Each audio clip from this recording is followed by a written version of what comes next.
I've never even told this story before. Oh, an exclusive! Where are you transitioning now? So from the clubs to where you are now? Sorry, I didn't even answer that. That's okay. Yeah, so I'm doing more like community-based things. So I'm trying to do more influential things, more marketing, using my branding to highlight good things in the city. So like Twins, doing the movie theater stuff, trying to do more like music things as far as like playlists. I have a cool playlist series that I'm working on that's going to be called Flavors, which will be kind of me highlighting my favorite entrepreneurs in the city. And having them make a playlist that kind of shows their personality and me kind of helping them curate it. So I'll be launching that pretty soon. It'll be like once a month. I'll drop like a playlist that'll be like the Butterfly playlist. And this is the backstory, so we'll have to get you to do one. All right, that's two. I can get the DJ drop and playlist. Okay. So it'll be cool because it's like your following gets to know what you like. Because a lot of people don't know that. So it's really fun. That's so... I love that. Yeah. Okay, stay tuned, yo. Yeah. So we're going to make it happen for sure. There's proof now. Yeah. Like I'm a man of my word. Good. I trust you, actually. Good. I trust you. That's good. This is very random and has nothing to do with what we were really just talking about. But what are your opinions on dirty Air Forces? Dirty... Okay, that was random. It shouldn't happen. It shouldn't happen. How many times can somebody wear Air Forces before they need to give them up? Depends on the person. I have a friend who can get a good amount of wears out of his and they still look brand new, but I say like max 4 wears. What? Max. That is insane. Max. Yeah. Insane. Yeah, I've had Forces that I only wore for one event and got rid of them. Especially as a DJ, like I love shoes, but me hauling all my stuff around, I've ruined some really nice shoes, like trying to be like, oh, like dress for the occasion, like repair them? No. Like wash? No, once something's aged, it's aged. Like you can clean it up as much as you want, but creases, you can't get rid of creases. There's all these sneaker cleaners and all this stuff. Just get a new pair of Forces, man. Just treat it like an investment. That hurts my heart. But now I just wear Crocs. That's your first mistake. I love Crocs. Crocs is a no-go in this house. What? I'm the first guest to wear Crocs? And the last. Pioneer. I'm taking it. Every time I come here now, I'm wearing Crocs. What's wrong with Crocs? They're ugly. What do you mean? Look at these. I'm going to zoom in. These are fire. I love Crocs. I'm not going to lie, I thought those were like Yeezys when you first... I didn't realize those are Crocs. So those ones are more acceptable than the standard Croc. I'll take it. These are like Gucci Crocs. I don't know about that, but I'll take it. They're not that expensive. They're next level. But Crocs, oh my gosh, no. We're going to get you a pair of Crocs. Don't do that! You wouldn't wear it? What is your like casual, I don't care shoe? Because they are very comfortable, but they're just like, they're Crocs. We'll get you a pair of these. Okay, maybe if they're those. Yeah, we'll get you like... I'm sure and like purple, like light purple. I don't know if they have purple yet. We'll work on it. We'll figure... I don't know if there's purple. If you could talk to them and... Yeah, I'll reach out. I don't have plugs with Crocs. Let's not start rumors because people will really think I'm a plug for them. So let's not do that. But you're also doing other work with like high schoolers. Yeah, so I've worked with high schoolers since I started DJing. People don't know that. So that's one part of my DJing career I left out. When I started DJing, I started making SoundCloud mixes. I did like R&B mixes. And I would put them on social media and people would share them or whatever. And I have a friend named Juice who works for a program called Young Life, which is from freshmen to seniors. And he was like, hey, do you want to come DJ for a gym for little kids? Like, they won't judge your music, which is not true. High schoolers are the hardest judges there is. Right. He sent me off. But this, when your homeboy tells you to do something, you're like, I'm in. Like, why not? So I did it, super moved by what they were doing. It was really awesome. And then his boss asked me to come to do a summer camp, a fall camp, 2 weeks after that. So then I got to DJ for 500 high schoolers. So I was like, this is awesome. I want to do this all the time. Because I was a really bad high schooler. Like, not really bad. That's a bit dramatic. But I had no mentors. I really couldn't be taught anything. I was like, everything you try to teach me, I already know. Like, I know how to make a frozen pizza by myself. Don't need you. That was me. So I just was like, I'm Mr. Independent, and I didn't have any mentors, so it's cool for them to have mentors and see all the cool stuff they do. So I always try to assist in that any way I can. So I DJ and work with some of the high schoolers now, and it's awesome. Are you mentoring them specifically with, like, DJing? No. No, this is, so it's an intro to Christianity. Okay. And then it's also cool just for the mentor piece of it. So I was just like, this seems really cool. It's a safe environment for kids of all races, ethnicities to be comfortable. They have adult leaders they can call and check in, text. So I started DJing for that, and then I've slowly been doing it for like 5 years now. So as my DJ career has grown, my Young Life career has grown. So I get to, like, next week, well, what's the date? In 2 weeks, I leave for summer camp in Michigan, and I DJ for 2 weeks there. What? Yeah. That is awesome. So cool. Yeah. Last summer I did it for a month, but I can't this year. It was a lot. That's a lot. It was like 3.5 weeks. It was a lot. I forgot what day it was. A lot. That's too much time. Yeah, it was a lot. So what do you do when you're not DJing and you're at camp? hang out with kids. Mentoring them? Yeah, hang out with kids. I DJ a lot, so it's like, if you go to summer camp, they always have, like, surprises. They're like, we're going to go up to this room, we don't know what it is. It's like, so they'll have me DJing there. If they do, like, field games or anything like that, I'll DJ there. That's so fun. Yeah, it's super cool, and I get to impact kids from all over. So it's, like, kids from Michigan, Chicago, Minnesota, Kansas, Indiana. They kind of all come from all over, so it's pretty awesome. I love that. I worked in a nonprofit, and my favorite jobs are when I was working with kids. Yeah. Like, they are the best kids. Like, and I don't like kids, whatever. Like teenagers that age, they're the best. Like they just have such a fresh perspective on the world, and like, I don't know. I learned so much from them. Like when 100%. I was working there, like that was the best part of my day, was working with my students. So I definitely miss that, but it was the nonprofit world was a lot for me. It's a hard one. But it's like kids have a light that's just like undeniable. Like I say, like I'm terrible with babies, but once kids can talk, I'm like in it. Like whether you're like 6 or whatever it is, it's like cool to see like how they view the world, and like before that like light gets dimmed and like reality and bills get set in. So it's like their kids keep exactly. Once they like realize outside is like a miserable place. It's like, so it's cool to like see that through them, and it like helps me realize like there's more going on than just what I have going on. So I like that. And you just recently did like an event like with a special needs organization? Yeah, so that's through Young Life as well. So that's the Capernaum area. So that is for people with not people, young adults with different abilities. So that's cool. We did a prom for them because this wasn't my idea at all. This was Jake Winke and Michael Strauss. And Jake Winke? Jake Winke. Oh, I was like, I went to he's one of the he's one of the staff people. I was like, but it was his idea to do this prom because if you think about it, kids with disabilities, they're never the highlight at a prom. They're always in the outskirts. Yeah. They don't get to have moments. They have different sensory issues as far as sound or lights flashing, so they don't really get to get highlighted a lot.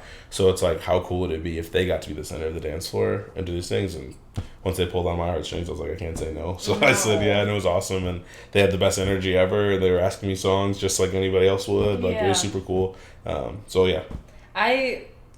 You do so many cool things, and that, like, definitely has a soft spot in my heart because my dad is just, is paralyzed. Okay. And so, like, as I get older and I go through my own experiences, I think about, like, what my dad didn't get to do or, like, hasn't been able to do. And, like, things like that. Like, that was not a thing. He didn't get to do that. Exactly. Yeah, and mom, that's, like, something... Oh, your mom didn't get to go? Well, so my mom had me at 16. Okay. So it's because I was there. Right. She couldn't go. But just, like, different life events, like, that have been so monumental for me, my parents didn't get to do for various reasons. Right. So that's cool. Yeah, that's what I mean, that's really, like... And this isn't all just me. I don't want people to think that I just, like... wake up every day and I'm like, I need to do this. Like, I really just have like a strong group of people around me and like people I look up to who are like open my eyes to things that I'm unaware of. So like seeing my people who work for that Capernaum area with people with disabilities, I was like, never thought about these things. Like, and that's like why with partnering with the movie theater, I want to do stuff like having like sensory available showings for kids who can go to movies, because a lot of people with disabilities, they make noises, they're loud, they're excited, which is not a bad thing. Not at all. But a lot of parents are embarrassed to bring their kids out, or like because they don't want to have it ruin someone else's experience. I was like, how cool would it be if a whole screening was for them? So I saw Little Mermaid, and there was a kid with disabilities sitting behind us, and he was getting so excited at the movie, and I was like, this is really cool. And I was with my close friend, and she was like, like a lot of people with disabilities don't like to take because we were at like an early showing, and she was like, a lot of times that like bring them to the showing because they like don't want to disrupt people on like the grand opening of it. And I was like, like with my movie theater meeting, I'm like, I want to pitch like having a movie like that, and a lot of theaters already do it, but it's not highlighted. So it's like, it'd be cool if you like blew it up and had like a whole theater. So it's like, because it's like, it's awesome. Definitely shed light to that. That's why I was like, I have a lot of people who have friends and family who have disabilities, and it's like, how could we make it so they're not the afterthought, they're the front of it. So, where does this passion for this come from? For people with disabilities, or for just bringing people together. I think it's just like, as in my career, I DJ for so many different places and go to so many different places that it like opens my eyes to things I never thought about. Like, we all have things we're ignorant about that we don't like realize. So it's like, as I have these platforms and I realize, okay, if I didn't realize this, there's probably a lot of my followers who don't know these things. So I just try to highlight that to my best of my ability, I guess, while making it authentic. Like, and I always like I said, I have people in these different various areas. I've met people who do so many crazy things, like much cooler than me, who are kind of behind the scenes on things. So I'll reach out to them and be like, hey, what do you think of this, or what do you think of this, and that way like actually has the right tone that I want it to, versus it being like, because I'm not in it for like likes. I don't care about like likes. I literally only look at for a business standpoint. Literally. I don't care for like the cloud of it or credibility. Like I just use Blasé and Friends now to shine the light on things that could happen, because at first I used to be like humble about not having my name. I was like, I don't want my name on this, I don't want anyone to know, but I'm like, if my name has grown to the point that it can show other people, then I'd be doing a disservice to others by not using it. So that's only why I like promote and do what I need to do. That we're very similar in that way. Like when I had my friend on before, Delaney, she was like, "There's not one part of you that wants fame." I was like, "I swear to God, no. I don't want fame. I want influence and power, so I can like help push things forward. Mm-hmm. I do not want fame. I don't care for that 100%. At all. Just the influence." So that's exactly what I was thinking. Wow. If I were to come up to you in the club, what song do you think I would request? Ooh, that's tough. People who are listening are probably screaming what song it is, because if you know me, you know me. But sure. I'm curious what... Is it a new song? I feel like there's one song you're asking for. I can't tell you. You can have three guesses. Is it a guy or girl? I can't tell you. I can't get no hints? What vibe do I give? Three? Yeah. I mean, in the club, like you're on a night of partying, or just a song in general? Either. You're not getting anything from me. I'm testing your skills right now. Because if it's like R&B, I picture like SZA all day. You're giving me big SZA vibes. If it's, I like SZA, but it's not a SZA song. Can you give me if it's a club song? Like, is it going to be like, is it hype or is it I hear it in the club. I would probably hear it most nights in the club. It's not a new song. I'll give you that. That's all I'm saying. Is it going to be like Wipe Me Down? No, that's a good one. Okay. Always? Even before that song. Before that song? What year did Wipe Me Down come out? Before that song. You got to tell me if it's a guy or girl. You have to give me that. It's a guy. And his name is double letters of the same one. Like first and last name. Wait, what? His name's double letters? Like the same. First name starts with the same letter as the last name. So he has two names. Yeah. Well, it's first and last name. I don't know. I give up. Okay, Return to the Mac. Oh, what? Mac Morrison is the song you're going to say? I love That's the last artist I would have thought of. I was like, I was going to say like Genuine Pony for a second. Oh, that's a good one too. But then you threw me off with the same letter. Mac Morrison is funny. People probably don't even know who sings that song. I know, but that's my That's song. your go-to song? When I used to go out, like for my birthday at midnight, the DJs would play it. Like that's my so friends funny. would What's the backstory on that? My aunt loves that song. Okay. So honestly, I give it all to my aunt. Because thank you for putting me on to that. But I remember we were at her place doing karaoke, and she's like, I love this song. And my stepdad comes in, she's like, he's always requesting the song. And like, I had never heard it. I'm like, this song slaps. So you're like, now this is my song. I was like, now this is my song. Carrying on the tradition. Yeah, so I would request it everywhere I'd go. I'd make my friends dance with it so they know the words, and they just vibe out now. There's Mac energy. I mean, that's a perfect song. Though. It is. It's a great song. It is. It's my favorite like cookout song. It makes me so happy inside. So yeah, that's my favorite song.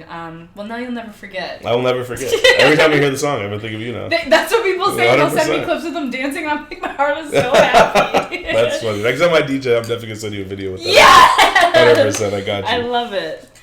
Okay, so now I just have a few quick questions that I was supposed to speed round. Yeah, speed round. And then we're going to get a little bit more into dating, and then we'll wrap. Okay. Best place you ever DJ'd? Best place I ever DJ'd? Ooh, that's tough. I'm going to go like the PR answer, and I'm going to say there's multiple places that I've had. PR training. Yeah, I got the DJ at Paisley Park, which was awesome. That is cool. But I'm not a huge Prince person, so that didn't do that for me. I'd say... that's so hard. You're not gonna hurt anyone's feelings. I just have moments tied to so many things that it's like it's more so what happened at that show that's more important than the thing. But I mean, I think I'm just gonna go with Delta. That was like the coolest thing as far as like the behind the scenes and all that stuff. So, okay, Delta. Worst place. Worst place ever. And we can bleep it out if you're.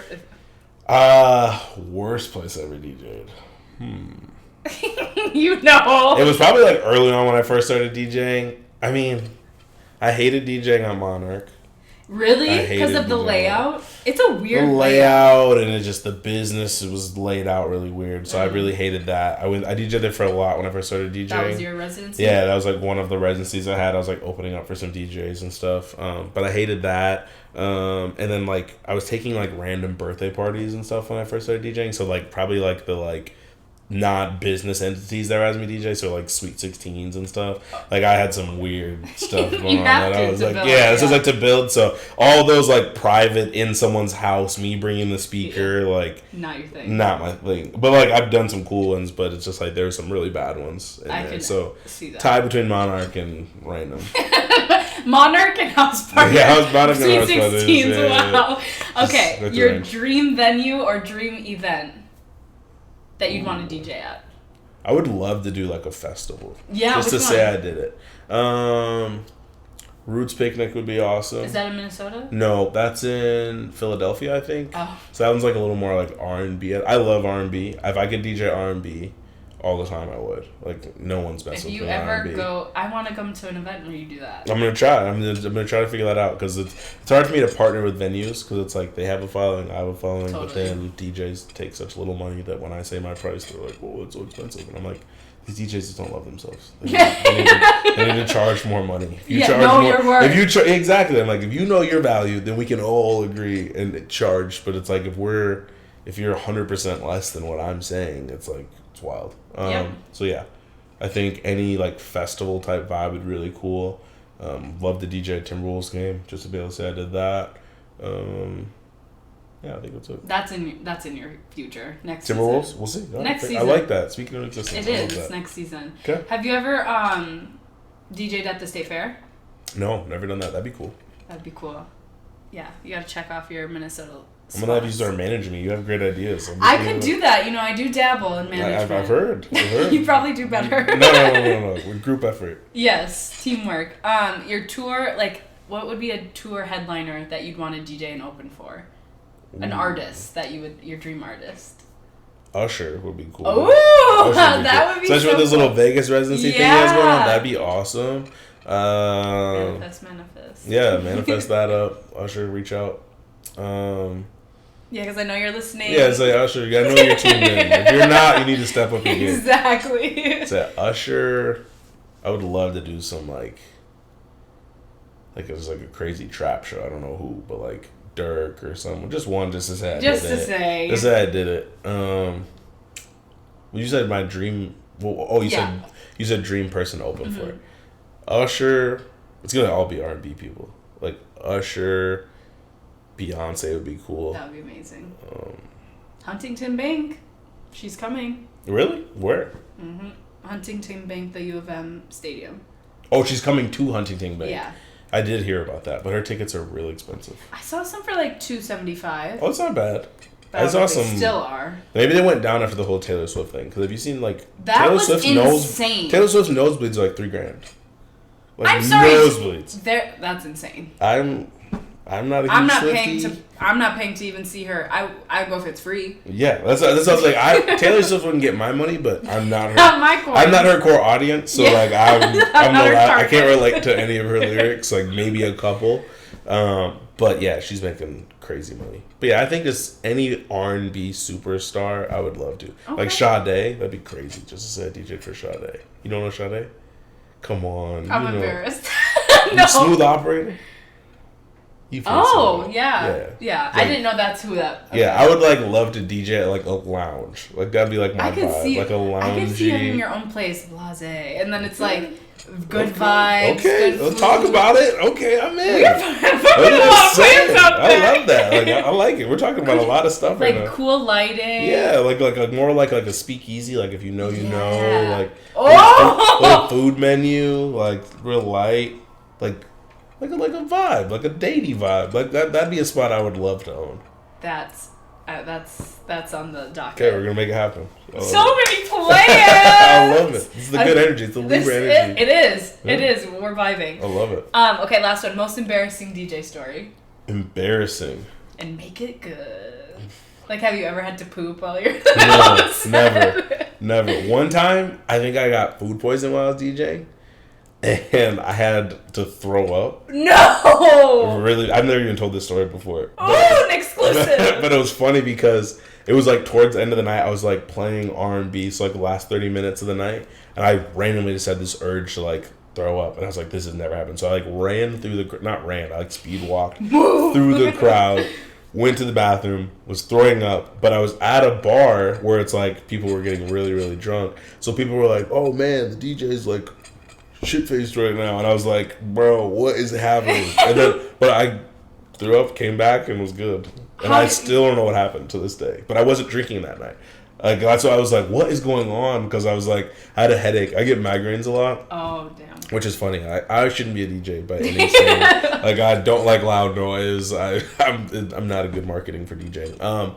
But I had a headache kind of lingering, and then I was like, I need to go to the bathroom to like threw up, came back, and no one knew. But one of my friends saw, and he's like, bro, are you good? Like, what's happening? And I was like, I don't know. We're just never going to talk about this again. We haven't talked about it to this day. What? At least you made it to the bathroom. Can you imagine puking on? It would have been wild. Imagine throwing up on a stage anywhere. Like, that'd be crazy. But it was nuts.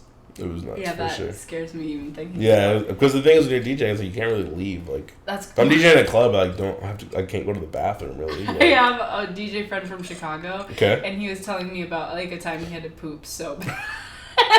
That is yet to happen to me. He played a song. He's like, I didn't know if I was gonna make it. That's funny. Because you don't just put things on.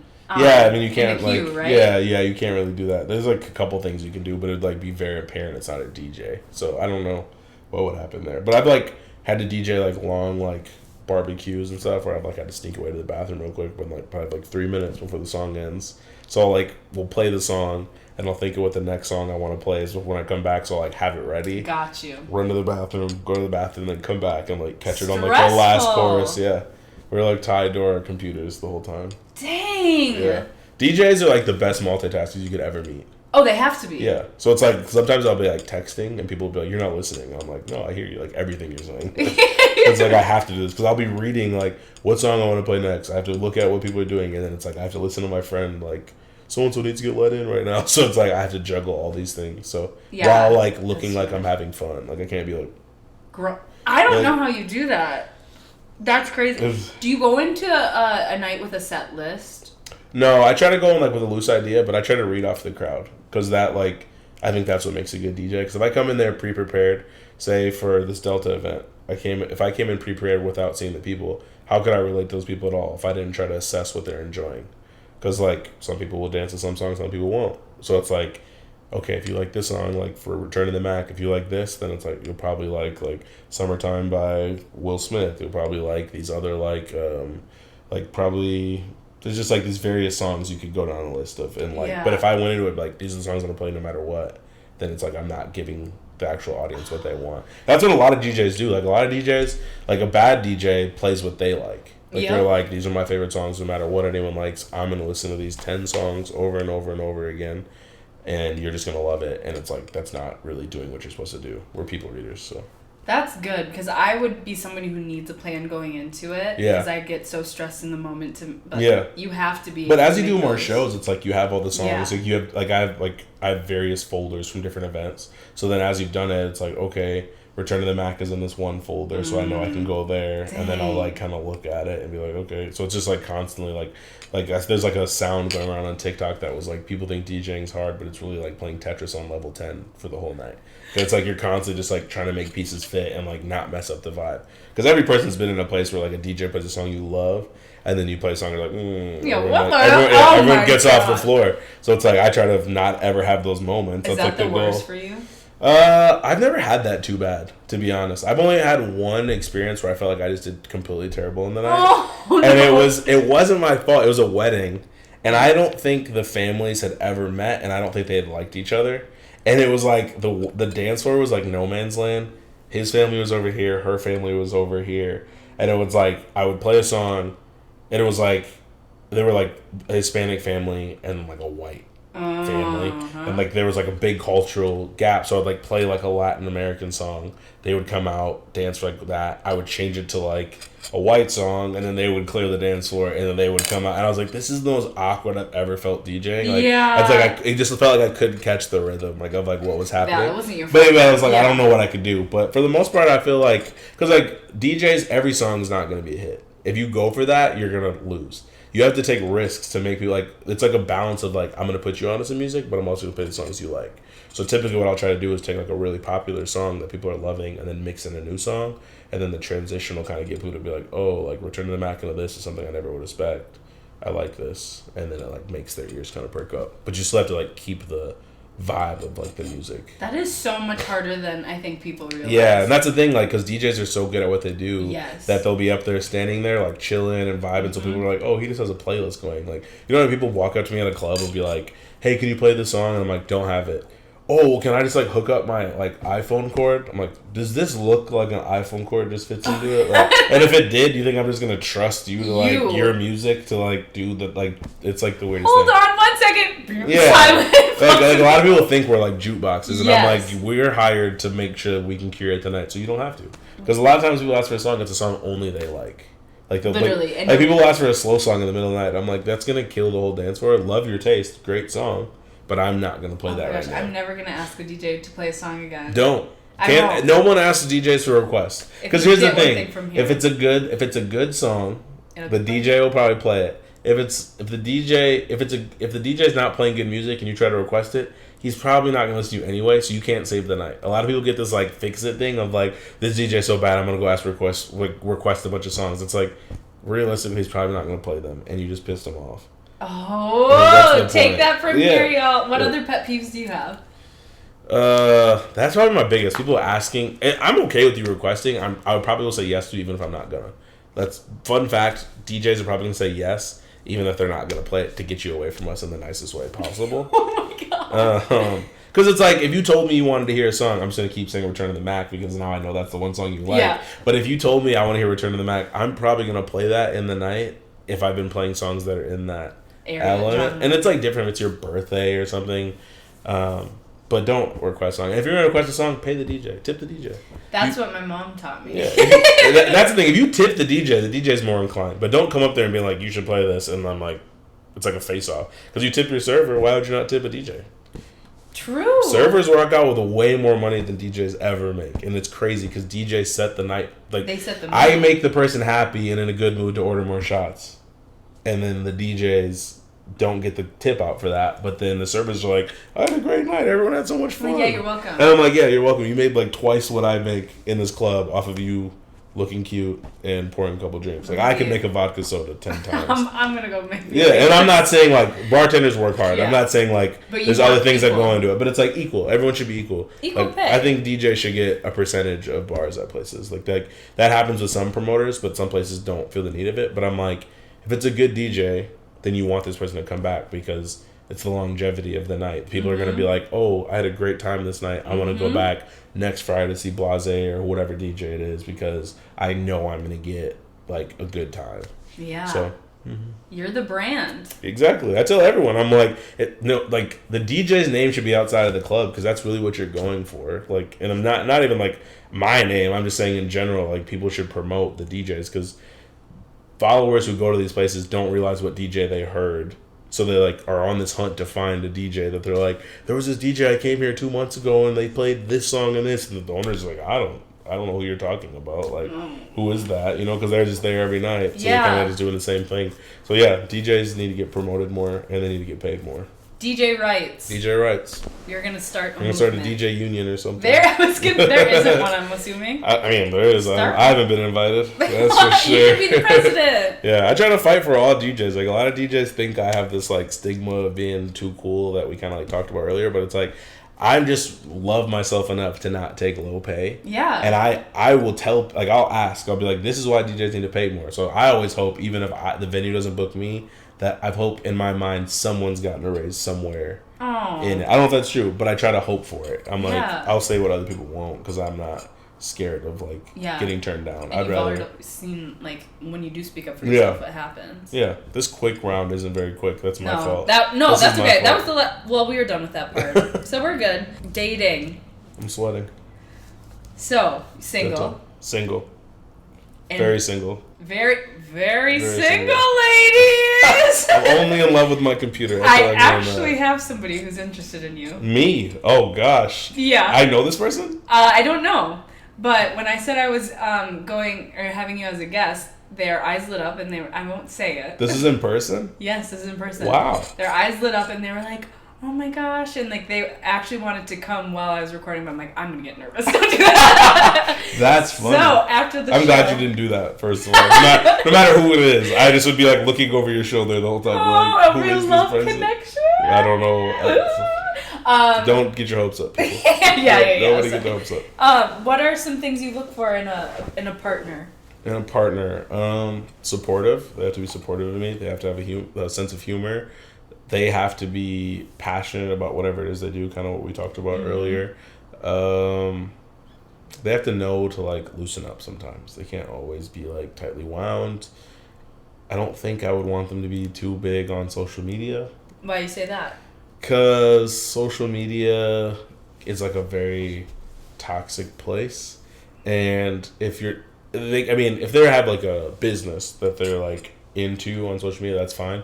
But I wouldn't want them to be, like, super popular. I want, like, a homegrown woman. I don't want, like, I don't even know what to describe. I know what you're saying. You get what I'm saying? Like, I want, like, girl next door. Yeah. More than, like, this is me. This is, like, in your face. Like, because I think I attract a lot of that because I have, like, a flashy social media or whatever.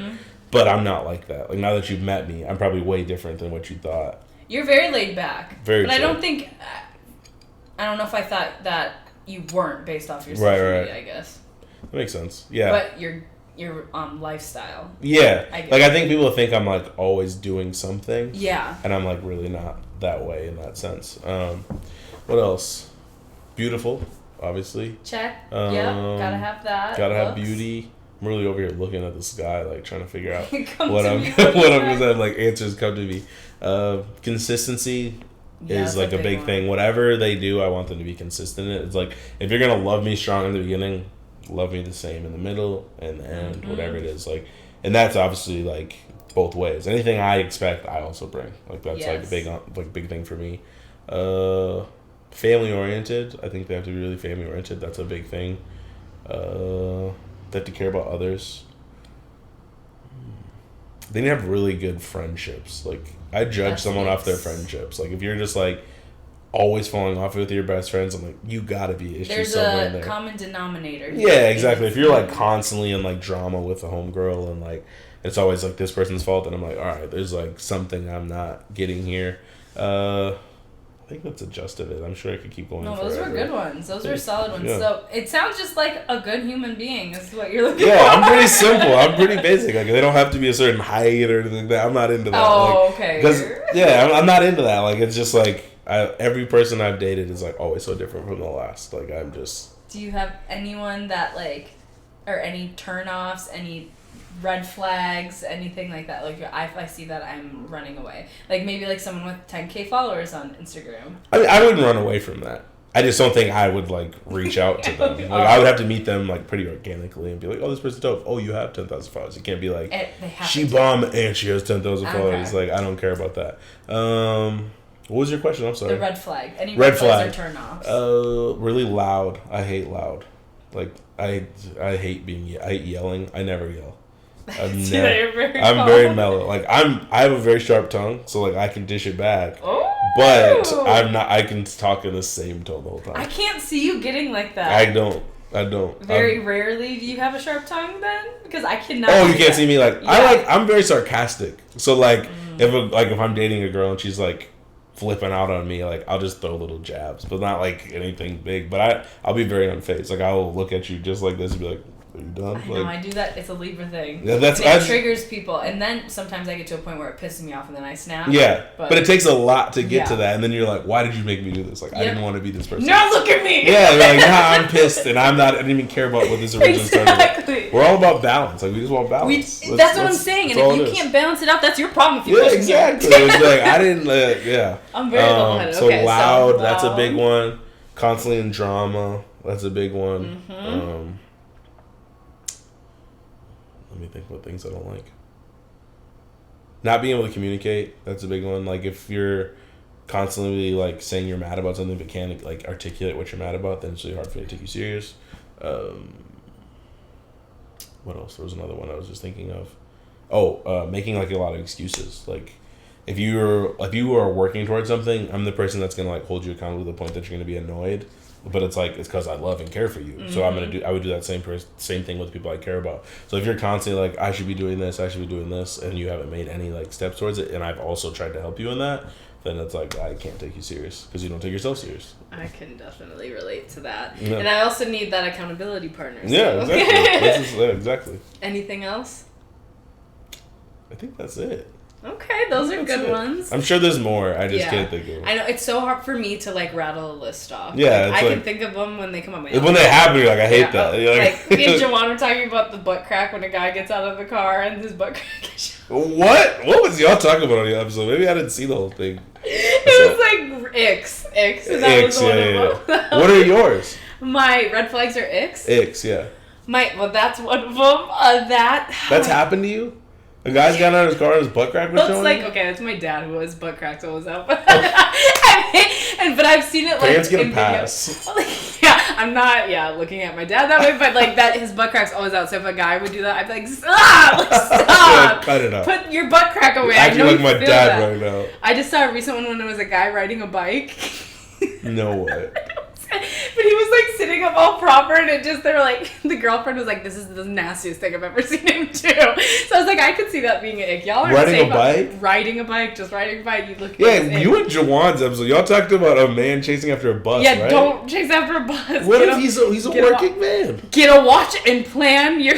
What if something happened? What if you doing your makeup prevented him from getting in the bathroom to make it to where he needed to go?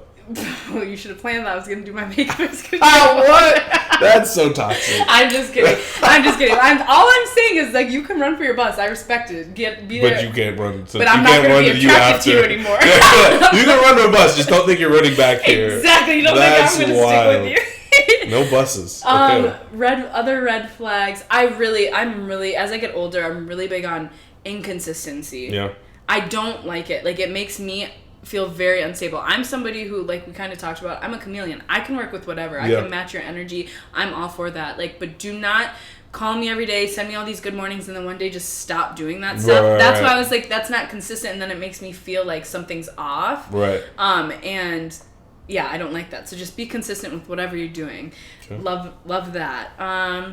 Another red. I had so many good ones, but I just can't think of the list. I just thought of one while you were talking that. One thing I don't like is when a woman or a partner, I guess, can't read the room. Like if I've had a stressful day and I'm like clearly like, or if I'm like working on my computer and you just like come in and like make it about you or whatever, I'm like, I'm off of it. I'm like, don't do that. Like, don't do that. Because it's like, that's an ick for me. I'm like, don't do that. Do you address those things in the moment? Or do you let it bottle up and then... Yeah. I would be like, you good? I'm like, what's up with you? Like, you let it bottle up? No, I say it. I'll say to them, like, are you good? Like, That's good. I'm not... Like, if someone initiates a conversation, I'm all for having it. Mm-hmm. But I do struggle with bringing things up because I don't want to rock the boat. Which isn't healthy. But the boat's rocking already. You're part right. of the boat. You're right. No, I think, like, if I can sense the tension, I'll be like, what's going on? Mm-hmm. But, like, sometimes I'm like, am I just overthinking it? Let me just, like, sit on it for a second. Okay. And, like, because I don't want it to ruin the moment. Okay. But then I'm like, no, I should be bringing What's a second, though? How long do you sit on it? If someone makes you mad today, like, say you get a text from your non-existent boyfriend right now, and you get off the podcast, do you immediately address it? Do you... if it was a text, like, and it was an issue, I'd address it in that moment. Like, but, like... if they did something or their mood was off, like sometimes I'll just like kind of let it play out and see. Why don't you ask? They might be like, you know what? Actually, I'm really stressed about. It might not even be about you. A lot of men don't know how to like channel their anger. So give me an example of how a girl can be more supportive in that way, because I want to grow in that area. I internalize it. I think it's more of a me issue, and I don't think it's them. I'm like, okay, what's going on? Like, what? Right. So that's why I don't bring it up. I mean, I think if a guy's, like, just how women want, like, men to ask them, like, intentional questions, like, women have to ask intentional questions about, like, did something happen with this thing? Or, like, ask about what's going on in their day-to-day, because I think a lot of times women don't realize how many plates men can be juggling, but like we just always have to cover it up. Yeah. So we have no idea like how to express it. And I've gotten better at that because I was like bad at expressing it, and then towards the end of a relationship I'd be like, I'm mad about this, and I'm like, I never gave her the chance to fix it. So that's on me too. So it's like me, I just will address it right away. No, that's good. I like that, and I want to be more like that. But I think right now, like, when is too early to start addressing things, you know, like I don't know when you're supposed to just play it cool, like, or I mean, because you don't want to come on too strong. I think it's case by case, but like I think the person should know that you're aware of their vibe, because a lot of times like men don't like, some people are good at hiding it. I'm good at hiding it, like because of my profession. Like I've been stressed so much on like during shows or like having to go to events or whatever, and I'm like, oh, like smiling and happy, and then like later I'll be drained. So it's like in those moments my significant other should be like, look, you're not yourself right now, or whatever it may be. And it's hard for men to deal with that at first, because they're like, whoa, no one's ever like made me the center of attention. But naturally it should get easier in theory. That's, I think, where I struggle is the pushing, like when I know something's wrong, and like you guys always try, no, I'm fine, I don't want to talk about it. Like, yes, you do want to talk about it, but I'm not going to sit and beg you. But sometimes maybe they don't want to talk about it, but maybe they need a distraction. Like how women want like a random date, and like a guy's just like, men want that. Like, do you guys? Yeah, why not? Okay. Me, I'm a bougie guy. I like high quality things. Like, I would love a spa day. Why can't we do a couple? You deserve it. You deserve it. Okay. You know what I mean? Like me, I'm always DJing constantly on my feet. I would love for my future girlfriend. Foot rub. Yeah, not even from her to be like, oh, I got us a spa day. Like we both can go. Like, I saw you've been holding a lot of weight from XYZ. I'm like, damn, she really listened to what thoughtful stuff. Yeah, like she listened to what I was doing. She cared like enough to like intention. Like my love languages aren't words of affirmation, because anyone can say stuff to me. I have trust issues, so if you say it to me, I'm gonna be like, sure, of course, like you care about me. But if you show me like acts of service, that's huge. Like if you show me acts of service, I'm like, okay, like talk is cheap. Like anyone can say it, like. Because all of us have had someone be like, I love you, I'm going to love you forever, like whatever. Where they're at right now. Yeah, it's like, I want you to show that you care for me. You don't have to do anything crazy, but just like gestures show that you care. Like how you said cooking. Like if I'm like, oh, like I've been picking the last place we've gone out to eat the last 3 times. So you know what? Let's just have like an in the house movie night. I'll cook. I'll be like, damn. Dope. Okay, like that's what's up. Like never had that happen. Like that's now cool. That you say that, because I love words of affirmation. Like, yes, tell me I'm beautiful. Tell me I'm pretty every day. Please. Right. Keep it coming. Keep it stop. Like, keep coming. If you see me change my outfit, tell me this one is everything. Right. But acts of service, or like you said, it's way more important, because I do also have trust issues, and a lot of guys have told me a lot of things. Yeah. And I'm still single. So, exactly. So, like, no, I do, like, I want to see your actions match your words. I definitely think the older I get, the more I'm leaning towards that. Right. So, I can relate to that. What do you think the biggest issues with dating is right now? For me? Or just in... For you, and then just in general? I think getting married. Yeah, I think social media has made it really hard, because guys and girls are always doing, like, the comparison game. Like, they're always, like... this person has this, but this person has this, or whatever. And it's like a lot of natural connections don't happen anymore. So I think that could be a big part of it. But I don't date. I haven't dated in a long time, so I'm not seeking out to interest? Date. Not really. I'm really career driven. Like I'm like, and this is the thing that a lot of women need to take note of. Men don't want to do stuff until they feel like stable or successful in whatever it is they're trying to do, whatever their goals are. Okay. And like a lot of times with me right now, I know I have to make a lot of sacrifices as far as like my social life and all these things, like for my career. And it's like, I don't want to bring anyone in on that and them have to make sacrifices right now for something they didn't sign up for. So it's like, they might, like how I said, like, I don't like, I think we said that on the earlier part, that just lost my train of thought. I don't like going out in public. Mm-hmm. So like that's a thing that like if I had a significant other, they'd probably have to sacrifice that a lot. And it's like I don't want to have to do that to someone right now because they have this like Cinderella vision of getting wined and dined and courted, and it's like right now I know I won't sacrifice that. And I know that person shouldn't have to sacrifice it. So it's like something little like that. I'm like, there's no need for me to try to date right now. That's really good boundaries. And like, I didn't understand that a few years back. Like I was talking to someone and they were just like, I can't give you what you want right now because I'm so focused on my career. Mm-hmm. I'm like, what are you talking about? You can do both. Yeah. Like, it didn't make sense to me. I'm like, you're just using it as an excuse. Yep. Like I did not comprehend that. But that really is how men and women are different. Because you want to have that stability set up. You want to be able make sure you can take care of whatever you need to take care of before you get yourself in that situation. That's definitely something that we're different. Yeah. Wow. Yeah, so I'm like big on that. But like a lot of times it's weird when I'm like intentional and tell women that like, look, I'm not in a place to date.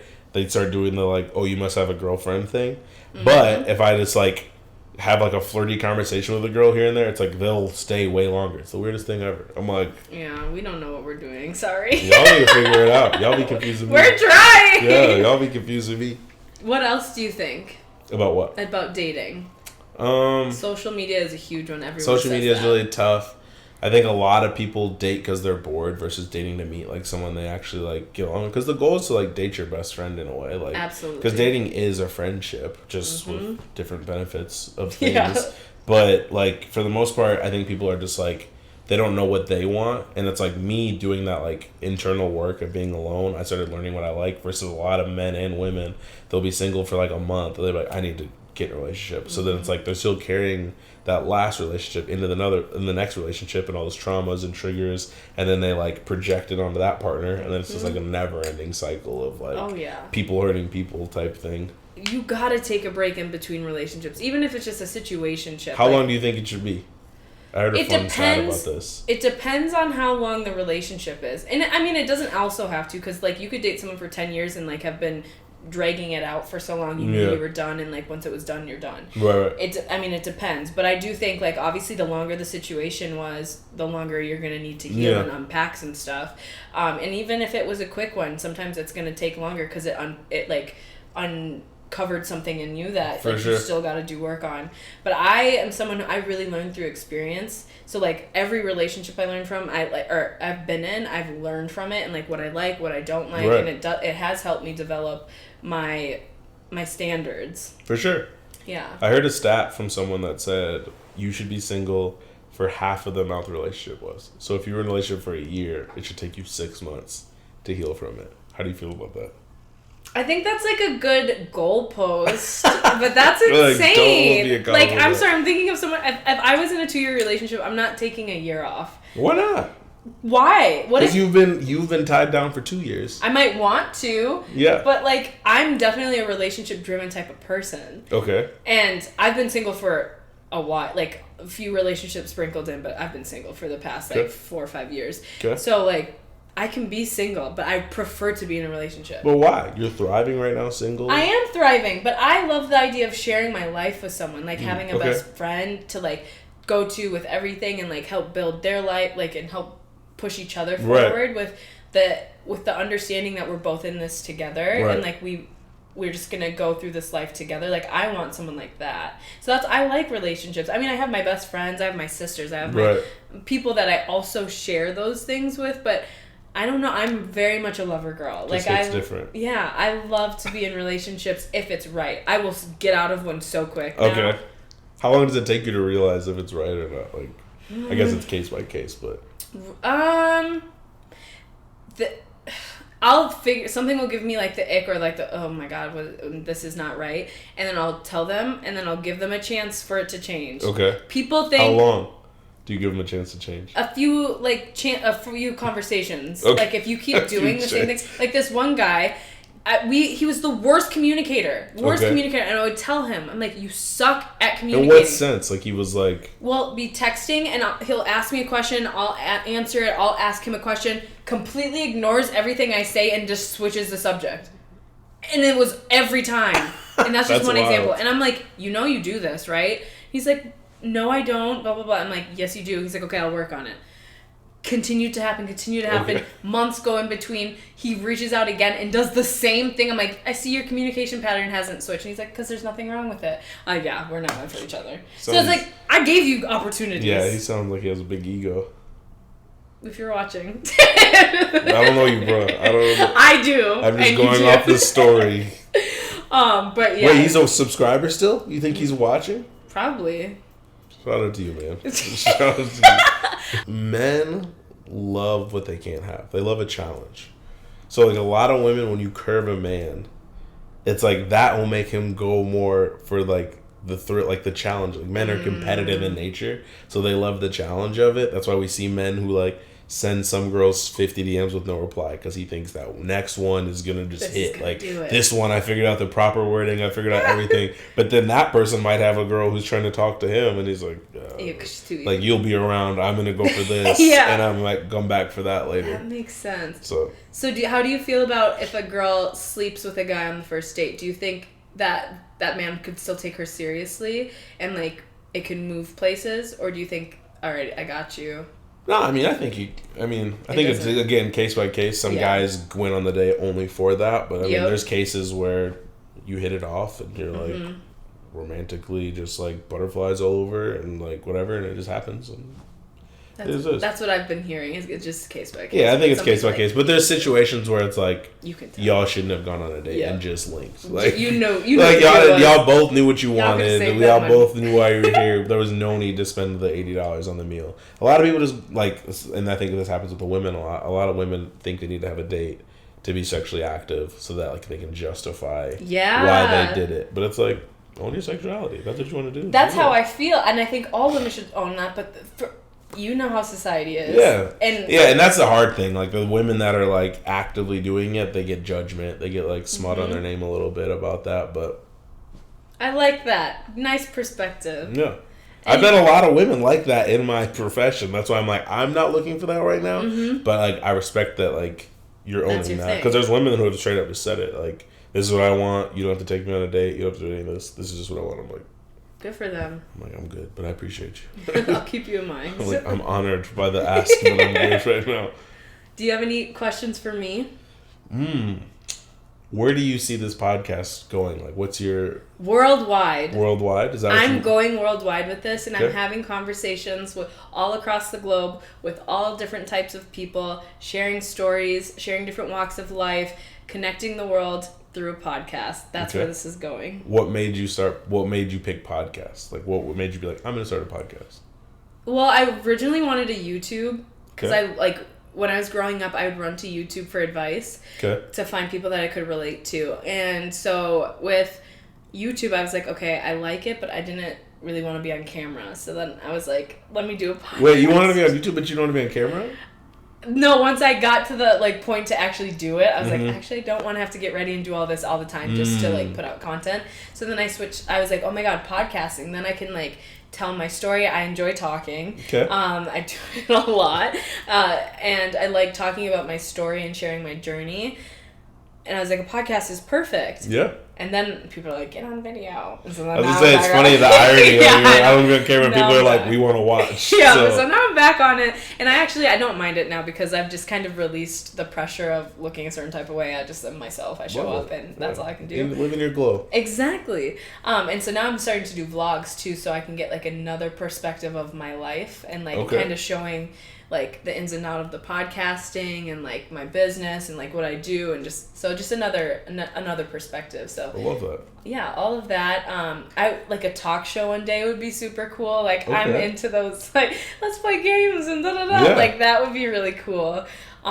New Ellen. You're gonna be the new Ellen. Yeah, I really am. Less problematic because yes. I'll be really nice for real. Ellen got canceled. That's crazy. Yeah, it won't be a front. Yeah. Okay.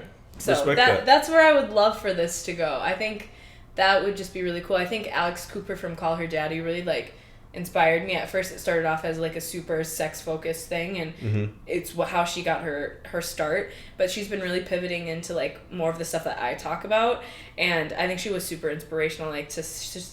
Wow. She's excited. You're excited. It's a good problem. Malfunction. To show where podcasting can go and what you can do with it. Okay. I love that. Now, you asked me, how has my career affected dating? Has podcasting affected dating for you? Not yet. Okay. Not yet. I have had exes on, and then You brought exes on camera and recorded it? Not on camera, but on episode, yeah.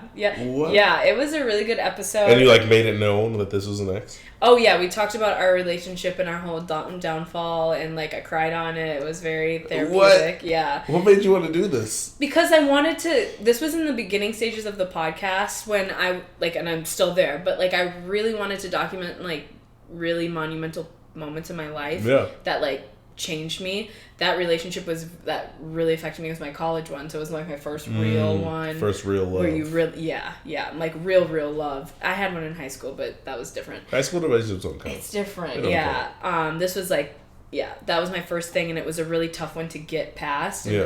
Yeah, so, and it was just transformational, so I was want to come on, and he did. Yeah, so that was cool. I would... If my ex is watching, I would never go on video. Don't ask! None of my exes ever go on video. Even the ones I'm cool with, I would never go on video with you. Yeah, ever. I was shocked he did it. He was pretty, to himself, so I was really happy that he took me up on my offer. So that was cool. I've had my boyfriend at the time on here, and then we broke up 2 days later or something like that, so that might be a bad omen. What? Okay. Wow. Yeah. Because of the pod? No, I'm kidding. Yeah. That'd be wild. But no, it hasn't gotten in the way yet, but I can see how it would, because I am an open book and I want to remain that way. Yeah. I do want to, of course, have some privacy in my private life. I don't put everything out here, but I want to be honest as much as I can, with also respecting other people and our sacred relationship. So yeah, for sure, that's dope. Yeah, I could definitely see people a significant other having issues about talking about your personal life. Yeah, especially if you're in a relationship and your followers want to hear relationship advice, you might reference that person even if you don't say their name, or have to talk about an ex while you have a current. Some guys could be brought up. I know. Yeah, so I guess we'll cross that bridge when we get there. You got this. I could also see it me have recording with guys. I think about that. If that could be a touchy thing for someone, just because in past relationships I've had guys be really possessive and jealous, and I think I'm going to do that. I'm going to record with everybody. I'm not going to not do that because somebody gets uncomfortable and they don't trust me, then we shouldn't be together. As long as you communicate and have open line communication with the person and let them know if you have an issue with this, let me know why, and we can talk about the why. But don't dim your light for anybody else, for sure. Thank you. Yeah. But that's the only thing I can really see this having an issue. But also, I wouldn't date anyone who would have a problem with me doing this. I need somebody who's going to be supportive. Yeah. That's important for me. 100%. Yeah, I've dated someone who didn't support my DJ career as my career was growing, and it definitely slowed down the business a lot. So for any entrepreneurs out there, really find the balance of your personal plus business, and have to kind of weigh out where you see yourself going, and is this person really there for you? Picture the biggest you want to be in your career, and then picture, do you think that person would support it? That's what really kind of helped me get past it. I was if I was doing big festivals and all these things I wanted, would you be there supporting, or would you be more concerned about the things that you're concerned about now? Because everything's going to get magnified. Your insecurities. Yeah, so it's that made me realize you got to cut a lot of people out, I'm sure. Yeah. You got to be super picky. Yeah, I had a lot of people around me who were envious of things that I hadn't even reached anything yet. I was I haven't had any significant shows, but I think people get people project their fears on you, so that when you surpass them, they're oh, why is this person in the spot I should be in? And it's you haven't put the work in. You just got to put the work in.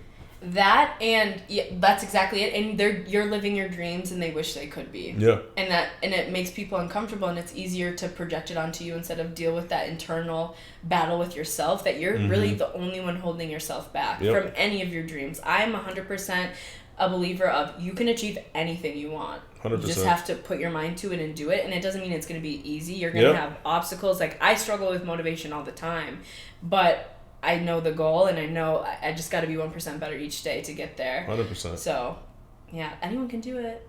Anyone.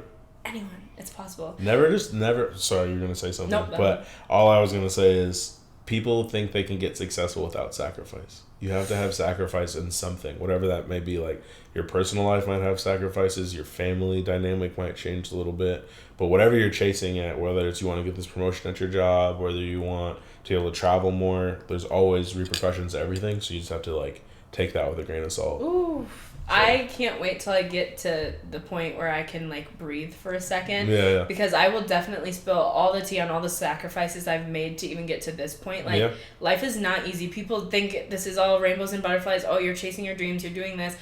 Shit is hard. 100%. And they only live through your posts. So it's like, should I be sad on my Instagram post all the time? Yeah, and like let you know that I'm like stressed about, you know, finances or, you know, what. Because everyone. You know, like everyone has to worry about it. So. Yeah, 100%. And I'm like, and I put myself in this position, so I don't want to complain about it. Yeah, exactly. I'm like, I'm choosing to do this because I see what's on the other side of this. I know this is a brief period of time, and things are about to change like this soon. I 100%. Can feel it coming, but like, right now. You're on it. No, you'll get there. Trust me, I had some stressful days. I was like, there's no way this DJing thing's gonna work. Like, I had doubts, and I was like, I don't know what I'm supposed to be doing right now. Like, am I supposed to be going backwards? Like... But it's like, you just keep pushing forward. Like, once you make it in, it's like, you're closer to the finish than you are at the beginning once you start. Yeah. So it's like, you just gotta keep going. And then you'll be able to talk about, you'll be able to show some young girl who wants to do a podcast. And you're like, look, this is the game. Like, you got this, though. Like, if I can do it, you can do it. Like, I tell everyone who comes on here, make your own. But no, I'm excited to get to that point and, like, pay it back and be like, it's worth it. Like, trust me, it's gonna happen. Just keep going. I feel like it's coming soon, but... What's next for you? Where can people find you? You can find me on Instagram, letter I, letter M, J Blasé. I'm J Blasé. What's next for me? I have some really cool partnerships in the works. I'm going to do that playlist series that I talked about, so look out for flavors. That's going to be coming real soon. Highlighting some of the coolest entrepreneurs that I know in the city, and that'll keep growing. But if you love music, that's for you. I'll have some Twins games I'm DJing. I'm DJing at Twins games in July 8th. So Saturday, come hang out with me. Let's grab a drink. Let's kick it. It's really mellow, so I can say hi to anybody who's there. Say what's up. I DJ for like 15 minutes each inning, and I can kind of hang out and do what I need to do. What else I have going on? I have a movie theater partnership, which will be happening very, very soon. I think that'll start in August. Yeah, that's it. I'm just going to keep trying to bring people fun vibes and do more stuff. So follow me on social, and we'll make it happen. We'll do some cool stuff. Yay. And thank you for having me. Thank you so much for coming on. This is a dope experience. I love it. Was it? Yes, I had a great time. Yay! Doesn't even feel like the camera's been on. We've just been chilling. I know, and that's what I tell everyone. I'm like, don't be afraid. It's just a conversation on the couch. Yeah, we're chilling. Conversation on the couch. I'm glad you enjoyed it. Yeah. You seriously have been an incredible guest. Like, I'm not just saying that. You did sweeten the deal. I think it's just the caramel cake. It's the caramel cake. But even so, like, you are just such a naturally, like, good vibe person. You have such good insight. I can definitely see why you and Juwan are friends. There you go. Look, that's positive for Juwan. You gotta say something positive. Everyone knows I don't actually hate that man. Juwan has a lot of, like, haters who love him, though, so that makes sense. I love to hate him. Yeah. Just kidding. No, but thank you so much for coming on. We'll do a part 2 eventually. Yes. This will be a part 2-parter, but you're coming on for part 3. There we go. Fair. So make sure y'all follow him. Make sure y'all follow my Instagram, the B-Fly Effect Podcast, if you haven't already, so you can stay up to date with episodes and any updates with the podcast. And yeah, like, subscribe, and rate this, because that would really help me boost to the top of the charts, which that's my goal. Do it. Okay, bye y'all. We did it. We did it. Nice job. You did amazing. Thank you. I had a great time.